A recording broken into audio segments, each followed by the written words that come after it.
அஸ்ஸலாமு அலைக்கும் வரஹ்மத்துல்லாஹி வபரகாத்துஹு. அல்ஹம்துலில்லாஹ். அல்லாஹ்வுக்கு எல்லா புகழும். உயிர்ப்பித்தல். மனிதன் மரணித்த பின் மீண்டும் அவனை உயிர் கொடுத்து எழுப்ப முடியாது என கூறுபவர்களை பார்த்து இறைவன் குர்ஆனின் பல இடங்களில் கூறுகிறான். வளரபலனா மசலம் வனசிய ஹல்கா கால மன் யுஹில் இலாம வஹிரன். அவன் தன் படைப்பை தான் படைக்கப்பட்டது எப்படி என்பதை மறந்துவிட்டு அவன் நமக்காக ஒரு உதாரணத்தையும் கூறுகிறான்.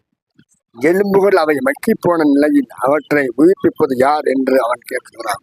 அல் குர்ஆன் அத்தியாயம் 36 வசனம் 78. குல் குல் யுஹி அல்லதி அன்ஷாஹா அவல மர்ரா அவ பிக்குல்ய ஹல்கின் அலீம்.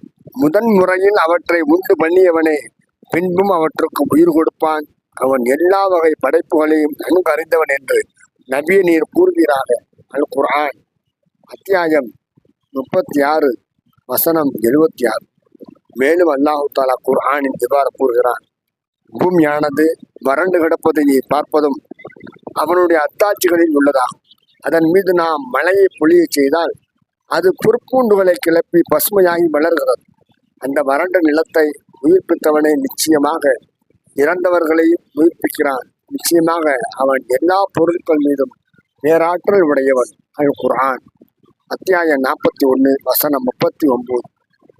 நபி இப்ராஹிம் அலைஹிஸ்ஸலாம் அவர்கள், என் இறைவா, இறந்தவர்களை நீ எவ்வாறு உயிர்ப்பிக்கிறாய் என்பதை எனக்கு காமிப்பாயாக என வேண்டிய போது அவன், நீர் இதை நம்பவில்லையா என கேட்கிறார்.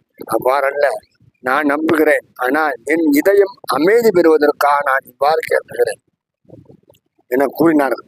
அப்படியாயின் பறவைகளில் 4 பிடித்து அவற்றை துண்டு துண்டாக வெட்டி உம்மிடம் வைத்துக் கொள்ளும். பின்னர் அவற்றின் ஒவ்வொரு பாகத்தையும் மலையின் மீது வைத்துவிடும்.